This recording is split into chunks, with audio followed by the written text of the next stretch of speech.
안녕하십니까. 마지막 6강 시작하겠습니다.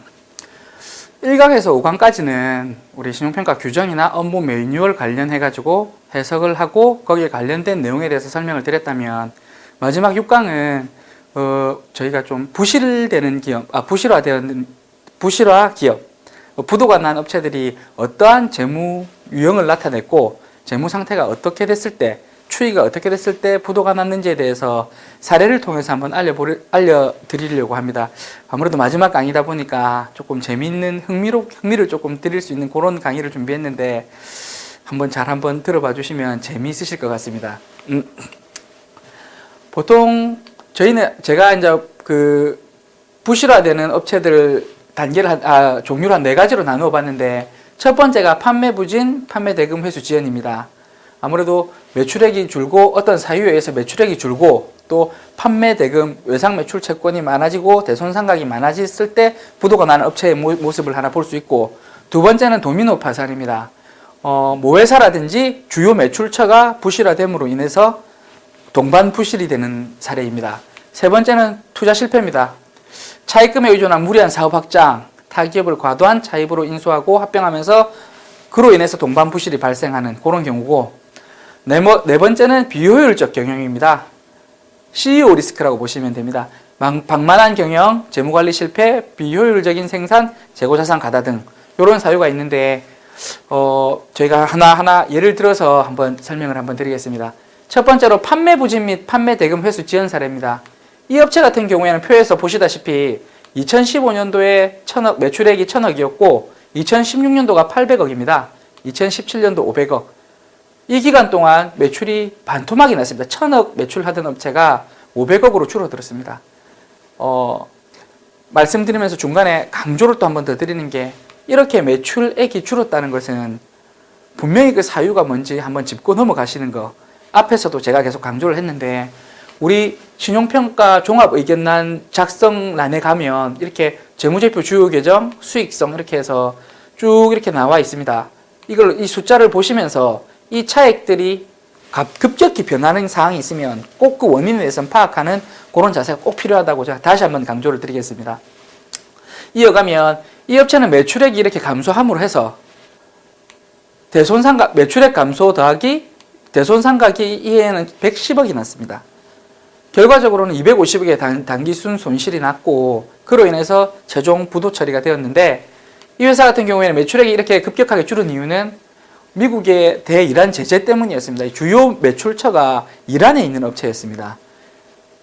미국이 경제 제재를 통해서 이란에 있는 주요 매출처인 회사가 부실화되었고, 정상적인 기업 활동을 할 수 없게 됨으로 인해서 부실화되었고, 그에 따른 매출 감소와 판매 대금 회수 지연으로 부도가 난 사례입니다.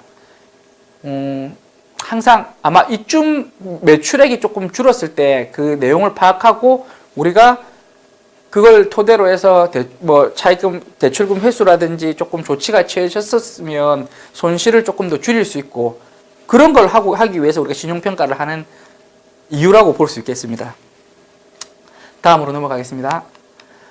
두 번째는 도미노 파산입니다. 이 업체 같은 경우에는 보시다시피 매출 채권이나 재고자산 자체를 보유하고 있지 않습니다. 그 회사 운영되는 구조가 모기업에서 모기업으로부터 원료를 받고 만들어서 바로 모기업에 파는 구조였기 때문에 이런 구조가 나왔고, 매출액이 230억, 170억, 갑자기 16억이 됩니다. 2016년도에 이 회사의 모기업이 부도가 남으로 해서 이 업체는 덩달아 같이 동반으로 부실화되고 부도 처리가 되었습니다. 이런 경우에는 물론 이런 경우 같은 경우에는 이렇게 딱 맞물려서 가는 이런 회사는 모기업이 어떤 신용도를 가지고 있는지, 모기업이 어떤 상황인지에 대해서 면밀하게 파악하고 면밀하게 파악하고 나서 똑같이 봐야 된다. 강조드리고 싶습니다. 등급이 이런 업체 같은 경우에는 재무 구조도 다르기 때문에 모기업이 재무 구조는 되게 안 좋은데, 만약에 예를 들어서 한 BBB 정도의 등급이 나오는데, 모기업이 신용등급은 안 좋음에도 불구하고 이런 자회사는 신용등급이 잘 나올 경우가 있습니다. 그런 경우에 이 회사만 지용 등급이 좋다고 해서 좋게 평가하고 그 대출이 지원되면 안 된다는 그런 의미입니다. 같이 보셔야 됩니다. 다음 세 번째로 비효율적인 경영 사례입니다.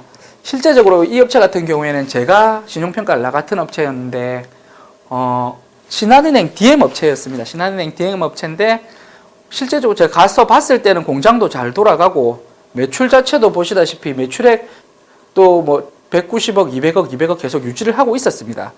공장도 잘 들어가고 매출도 유지를 하고 있고 크게 나쁠 거는 외형상으로는 없었는데 저는 되게 안 좋게 평가서를 그 기술을 했었습니다. 사유는 이 업체 같은 경우에는 2017년도에 모든 재무 구조가 다 망가지기 시작합니다.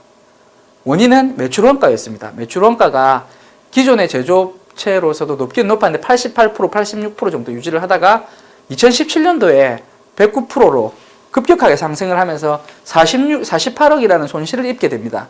그 사유는 이 업체는 업력이 20년 되는 업체였는데 사장님께서 업력이 오래되시다 보니 인맥도 좋으시고 영업을 하는 데는 큰 문제가 없었습니다. 대신에 20년 동안 업을 하시면서 재무라든지 나머지 회사 돌아가는 것에 대한 신경을 좀 쓰지 않으셨던 게 많이 보였습니다. 2017년도에 외감업체로 바뀌면서 비외감업체로 바뀌면서 그동안 분식해왔던 숨겨왔던 그런 재무의 부실화 요인이 될 수 있었던 것들이 한꺼번에 다 반영이 됨으로 인해서 손실이 발생한 것이었습니다. 비외감업체가 외감업체로 바뀌면 아시다시피 외감업체는 공인회계사의 공인회계사 회계 감사를 받아야 됩니다. 그러면 비외감업체에 있을 때 비외감업체로서 조금 방만하게 운영하고 재무구조를 조금 분식했던 것들이 그대로 다 드러나기 때문에 급격하게 손실이 발생한 그런 케이스입니다. 그리고 하나 더 이 업체를 제가 그 비재무적인 요소에서도 나쁘게 평가했던 거는 이 회사의 사장님께서는 개인적인 수목원 2만 평을 가지고 계시더라고요. 제가 면담 갔을 때 사장님께서 본인의 수목원을 한번 보여주셨습니다. 2만 평 수목원을 본인이 나무를 다 치고 가꾸고 했다고 그러시더라고요. 낙타가 아니라 타조가 있었습니다. 타조. 제가 스스로 생각하기에 2만 평이나 되는 수목원을 가꾸시는데 많은 시간이 걸리실 건데 그런 시간에 공장을 좀 더 돌아보고 재무 구조를 개선하기 위해서 회계사랑 상담도 하고 세무사랑 상담도 좀 하고 해야 되는데 아랑곳하지 않고 나무를 깎으시고 타조를 키우시고 많은 사람들에게 베푸시고 그런 모습을 봤을 때 과연 CEO 리스크가 저는 높다고 판단했었습니다. 그래서 조금 비재무적인 면에서도 좋지 못하게 판단을 했었고 그 신용평가서의 단점으로도 기술을 함으로 인해서 어떻게 보면 대출은 나가지 않았었습니다. 아직도 저는 그게 맞다고 생각하고 여러분들도 이 신용평가를 함에 있어서 대표자들을 면담할 때 이 업에 대한 지식이 얼마나 되고 업력을 통해서 가지고 있는 노하우라든지 경영 노하우가 얼마나 되는지 그리고 사고방식은 어떤지 종합적으로 판단해야 될 필요가 있지 않을까 하는 생각을 해봤습니다.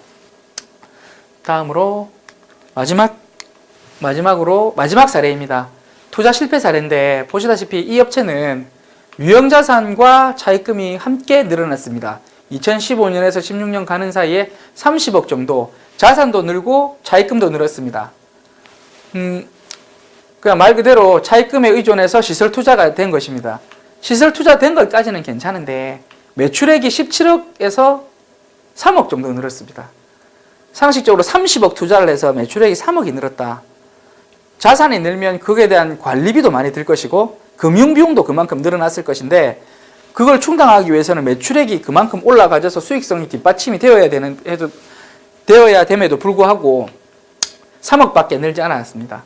결과적으로는 손실이 나게 되고 보시면 단기순이익이 순손실이 또 한 1억 8,800 정도 손실이 나고 그로 인해서 이 회사는 최종적으로 부도가 나게 되었던 것입니다. 시설 투자라는 게 안 할 수는 없는 거죠. 그러니까 시설이 노후화되거나 아니면 새로운 신규 거래처가 있으면 해야 되는 건데 우리가 시설 투자를 함에 있어서는 정확하게 매출처가 확보되어 있는 상태인지 그리고 판매처가 확보되어 있는지 그리고 그게 계약 기간이 장기적으로 끌고 가가지고 우리가 시설 투자를 해서 갔을 때 리스크를 얼마만큼 완충시킬 수 있는 건지도 분명히 확인하고, 또 투자가 이루어지고 대출이 취급된 이후에도 그 계약 관계와 거래가 계속 이어지고 있는지에 대해서 면밀하게 계속 사후 관리를 해주고 관찰을 해야 될 필요가 있다고 생각합니다. 이 정도로 마무리를 하고, 사례는 많은데 제가 뭐 한꺼번에 담아내려고 하다가 보니까 뭐 설명이 제대로 되었는지는 모르겠지만 6개 강의를 하면서 사실 하고 싶은 말은 좀 많이 있었습니다. 실무적으로도 알려드리고 싶고 팁도 조금 더 잘 귀에 와닿을 수 있게 말씀을 드리고 싶은데 아무래도 긴장도 좀 되고 이런 강의가 처음이라서 그랬는데, 앞으로 저도 또 더 나아가서 공부를 좀 더 하고, 또 그 강의를 들으시다가 궁금하신 게 있으면 뭐 신용평가부로 연락을 하셔서 같이 논도 해보고 하실 수 있었으면 좋겠습니다. 그리고 뭐 저도 계속 이어나가면서 동영상이 조금 업데이트 될 수 있도록 더 신경 써서 우리 당행에서 신용평가를 하는데 큰 직원들이 좀 도움이 될 수 있도록 그렇게 한번 만들어 가겠습니다. 강의 들어주셔서 감사합니다.